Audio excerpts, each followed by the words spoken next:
Hello बच्चों, आप सभी का हमारे YouTube channel exam time education पर स्वागत है। तो बच्चों, आज हम 6th क्लास के साइंस के लेसन नंबर 6 हमारे चारों ओर के परिवर्तन के बारे में जानेंगे और उससे संबंधित सभी प्रश्नों को हल करेंगे। बच्चों, इस वीडियो को अंत तक जरूर देखें ताकि एग्ज़ाम में आपका एक भी प्रश्न न छूटे। तो चलिए बच्चों, शुरू करते हैं आज का हमारा लेसन। यहाँ पर आपको एक पिक्चर दिखाई दे रही है जिसमें कागज को मोड़कर एक खिलौना बनाया गया है, हवाई जहाज। कागज के इस खिलौने को अगर हम दोबारा से बनाना चाहें तो हम किसी भी आकार में या कोई भी शेप उसको दे सकते हैं। ये होता है उत्क्रमणीय परिवर्तन, यानी कि किसी कागज से कोई भी वस्तु, कोई भी चीज, कोई भी खिलौना बनाना और उसको वापस उसी अवस्था में कागज को ले आना और उससे किसी दूसरी वस्तु को बनाना, यही क्या होता है, उत्क्रमणीय परिवर्तन होता है। यहाँ पर गूंथे हुए आटे की लोई और बेली गई रोटी आपको दिखाई गई है। रोटी को जब तवे के ऊपर पका लिया जाता है तो वापस उसका हम आटा नहीं बना सकते, इसे अनुत्क्रमणीय परिवर्तन कहते हैं। कहने का मतलब ये है कि इस लेसन में आपको उत्करणीय परिवर्तन और अनुत्करणीय परिवर्तन के बारे में सारी जानकारी दी जाएगी। तो आज का हमारा पहला प्रश्न है, उत्क्रमणीय परिवर्तन किसे कहते हैं? तो उत्क्रमणीय परिवर्तन कौन सा होता है? ऐसा परिवर्तन जो एक बार होने के पश्चात दोबारा अपनी पहली स्थिति में वापस आ जाए। क्या है? ऐसा परिवर्तन जो एक बार होने के पश्चात दोबारा अपनी पहली स्थिति में वापस आ जाए। जैसे हमने कागज की कोई जहाज बनाया है और हम उस जहाज को अगर हम सीधा कर देते हैं तो दोबारा से हमें वही कागज प्राप्त हो जाता है। तो कहने का मतलब ये है कि एक बार उससे हम कोई चीज बना सकते हैं और वापस वही पहले वाली स्थिति में ही उस वस्तु को दोबारा से प्राप्त कर सकते हैं। तो वो होता है उत्क्रमणीय परिवर्तन। निम्न में से कौन सा उत्क्रमित परिवर्तन है? इनमें से कौन सा है जो उत्क्रमित परिवर्तन है? तो कौन सा है? बर्फ का पिघलना। कौन सा है? बर्फ का पिघलना। जब बर्फ पिघल जाती है तो उसका पानी बन जाता है और उस पानी को हम दोबारा से बर्फ में परिवर्तित कर लेते हैं। लेकिन अगर लकड़ी के टुकड़े को हम चीर लेते हैं तो उससे वापस लकड़ी नहीं बना सकते, हम उससे पूरा का पूरा पेड़ नहीं बना सकते। और अगर खाना एक बार पक गया है तो उसको हम दोबारा से कच्चा नहीं कर सकते। तो इसका आंसर क्या रहेगा? बर्फ का पिघलना। अनुत्क्रमणीय परिवर्तन किसे कहते हैं? अनुत्क्रमणीय परिवर्तन किसे कहते हैं? इसका आंसर क्या रहेगा? ऑप्शन ए, ऐसा परिवर्तन जो एक बार होने के पश्चात दोबारा पहली स्थिति में न आ सके। जैसे गूंथे हुए आटे से अगर हम रोटी बना लेते हैं तो उस रोटी से हम वापस गूंथा हुआ आटा या फिर आटा नहीं बना सकते। तो ये क्या होता है? अनुत्क्रमणीय परिवर्तन। अनुत्क्रमणीय परिवर्तन है कौन सा है? अनाज से बनाया गया आटा। क्या है? अनाज से बनाया गया आटा। अगर हम अनाज को पीसकर एक बार आटा बना लेते हैं तो उस आटे को हम दोबारा से अनाज में कन्वर्ट नहीं कर सकते, परिवर्तित वापस नहीं कर सकते। तो इसका आंसर क्या रहेगा? अनाज से बनाया गया आटा। परिवर्तन प्राय होते हैं। परिवर्तन क्या होते हैं? जो परिवर्तन होते हैं वो धीमे होते हैं। कैसे होते हैं? परिवर्तन धीमे होते हैं। ऐसा तो नहीं होता ना कोई भी परिवर्तन आ रहा है, समाज के अंदर लगा लो या हमारे जीवन में लगा लो, कहीं पर भी आप कोई भी विज्ञान के अंदर लगा लो, तो वो परिवर्तन जो है वो धीरे धीरे होता है, ना कि एकदम से। तो इसका आंसर क्या रहेगा? धीमे। क्या रहेगा? धीमे। धातु के रिम को लकड़ी के पहिए में से रखा जाता है। जो धातु का रिम बनाया जाता है लकड़ी के पहिए के लिए, तो उसको क्या रखा जाता है? छोटा रखा जाता है, बड़ा या समान? तो कैसा होता है वो? छोटा रखा जाता है। जो धातु का रिम होता है वो लकड़ी के पहिए से छोटा होता है और फिर इसको गर्म करके उसके अंदर डालते हैं और फिर जब ये ठंडा हो जाता है तो उस लकड़ी के पहिए को वो जकड़ लेता है और वो उसके अंदर फिट हो जाता है। धूप बत्ती जलने से पैदा होती है। आपको पता होगा, आपके घरों में भी धूप बत्ती का यूज़ करते होंगे, प्रयोग करते होंगे। तो उससे क्या होता है, उससे खुशबू फैलती है, गैस भी निकलती है और उससे राख भी निकलती है। तो इसका आंसर क्या रहेगा, उपरोक्त सभी। क्या रहेगा, उपरोक्त सभी। धूप बत्ती जलने से खुशबू, गैस और राख जो है वो पैदा होती है। हमारे शरीर में कौन से परिवर्तन होते रहते हैं? मानव शरीर के अंदर कौन से परिवर्तन होते हैं जो लगातार होते रहते हैं? क्या होता है, नाखून बढ़ते हैं, बाल बढ़ते हैं, लंबाई और वजन भी बढ़ता है। तो इसका आंसर क्या रहेगा, उपरोक्त सभी। क्या रहेगा, उपरोक्त सभी। क्या पकी हुई रोटी से दोबारा गूंथा हुआ आटा बनाया जा सकता है?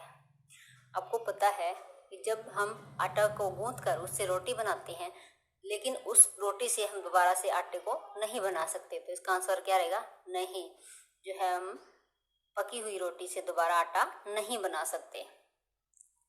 विलेय पदार्थ होते हैं। विलेय पदार्थ कौन से होते हैं? जो पदार्थ घुल जाते हैं। कौन से होते हैं? जो पदार्थ घुल जाते हैं वो क्या होते हैं, विलेय पदार्थ होते हैं। जैसे चीनी है, नमक है, ये क्या है, पानी में विलेय है। ये पानी के अंदर आप डालोगे तो ये उसमें घुल जाते हैं।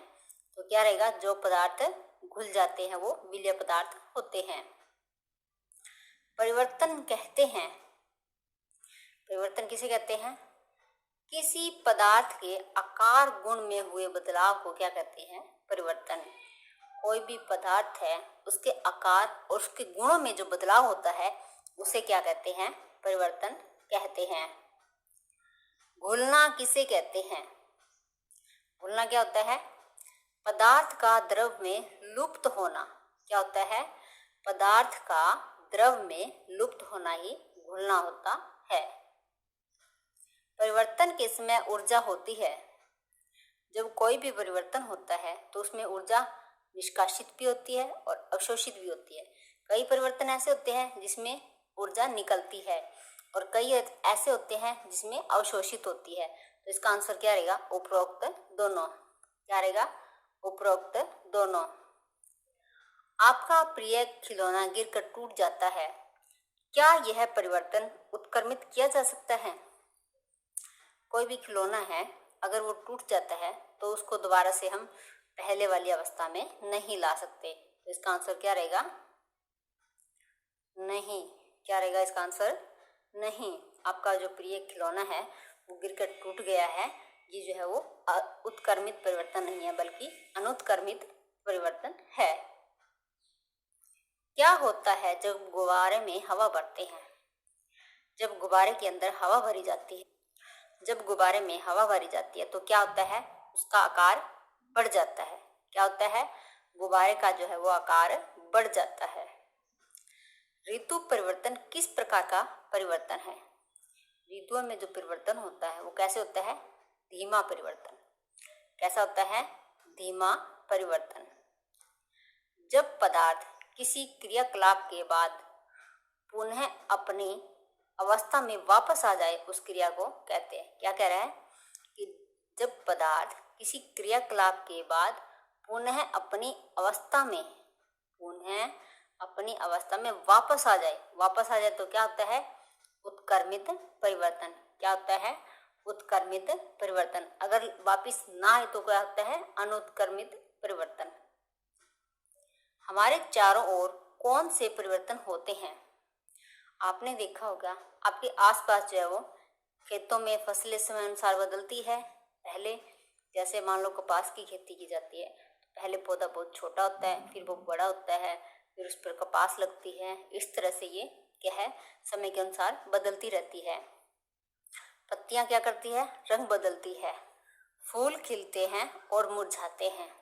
ये सभी क्रियाएं जो है हमारे आसपास होती रहती है। और भी बहुत सारी क्रियाएं होती है जो कि हमारे आसपास दिखाई देती है होते हुए। तो इसका आंसर क्या रहेगा, उपरोक्त सभी। क्या रहेगा, उपरोक्त सभी। मानव शरीर में होने वाले परिवर्तन होते हैं।